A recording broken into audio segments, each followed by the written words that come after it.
যদি আওয়ামী লীগকে অপবাদ দিয়ে মিথ্যা মামলা দিছে, তাহলে আজকেও যদি মিথ্যা মামলা দাও, তা আওয়ামী লীগের দোষটা কোথায় আমাকে বলুন? আওয়ামী লীগ কি করছে? চাঁদাবাজি করছে। আজকেও যদি চাঁদাবাজি করি, তা আওয়ামী লীগের দোষটা কোথায়? আওয়ামী লীগ জুলুম করছে, অত্যাচার করছে। আজকেও যদি জুলুম অত্যাচার করি, তা আওয়ামী লীগের দোষটা কোথায়? আমি চাই না কোন আওয়ামী লীগ করার কারণে কাউকে জ্বালিয়ে দেওয়া হোক, কারোর অফিসকে ভেঙ্গে চুরে তছনছ করা হোক, আওয়ামী লীগ করার কারণে তার মিল ইন্ডাস্ট্রিজকে জ্বালিয়ে দেওয়া হোক। এইটা আমি চাই না। আমি চাই যে অন্যায় করছে তার বিচার হোক, কিন্তু যে অন্যায় করে না, সে যে দলের হোক না কেন, সে আমার শত্রু হোক না কেন, তার বিচার করা যাবে না, তার উপর জুলুম করা যাবে না। এই জুলুম মুক্ত এক দেশ আমরা করতে চাই, প্রত্যেকের অধিকারকে প্রতিষ্ঠিত করতে চাই।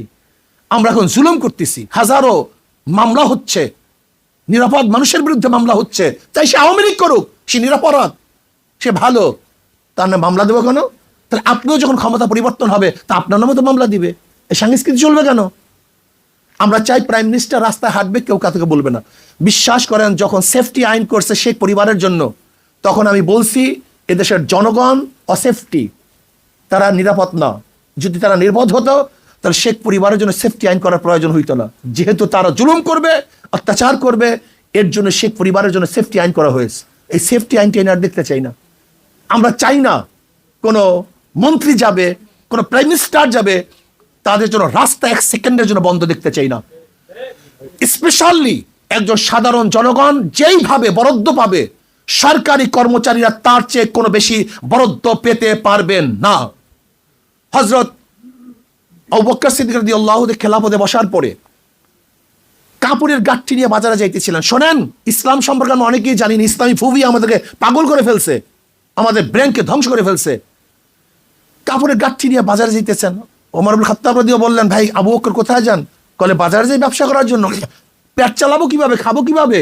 কলে গোটা জাতির বোঝা আপনার কাঁধের উপরে, আর আপনি যান ব্যবসা করার জন্য। কলে খাবো কি? কলে ঠিক আছে, বাইতুল মাল থেকে আপনার জন্য কিছু ভাতা নির্ধারণ করি। একজন সাধারণ মানুষ চলার জন্য যেই ভাতার প্রয়োজন ছিল, ঠিক ওই পরিমাণে ভাতা নির্ধারণ করা হয়েছে, এর চেয়ে বেশি না। শুধু কি তাই, আবু বকর সিদ্দিক রাদিয়াল্লাহু আনহু ইন্তেকালের পূর্ব মুহূর্তে যেই পরিমাণে ভাতা রাষ্ট্রের থেকে নিয়েছিলেন, সমস্ত ভাতা আবার ফেরত দিয়েছিলেন। আর আজকে আমরা রাষ্ট্রের সম্পদকে কি মনে করি? আজকে বাতি জ্বালাই, গিয়া দেখেন বড় বড় অফিসারদের রুমের মধ্যে 24 ঘন্টা এসি চলতে থাকে। তোমার বাবার টাকা, তোমার বাবার টাকা, তুমি কার টাকা দিয়ে এসি চালাও 24 ঘন্টা? তুমি পাজরো গাড়িতে চলো, মার্সিডিজ গাড়িতে চলো, কার টাকা দিয়ে চলো? এই খয়রাতি ভিক্ষুক। আজকে হাজারো ভিক্ষুক মানুষ, বিধবা, মিসকিন, এতিম, তাদের টাকা দিয়ে তুমি গাড়ি বাড়ি, এসি, অমুক তমুক, তোমার নিজের টাকা দিয়ে হেলিকপ্টার কিনো, তুমি প্ল্যান করো তোমার টাকা দিয়ে, এটা তোমার ব্যক্তিগত টাকা। কিন্তু রাষ্ট্রের একটা টাকা অপচয় হোক, এটা আমরা চাই না। একটা টাকা চাই না, পয়সা অপচয় হোক, এটা আমরা চাই না। রাষ্ট্রের প্রত্যেক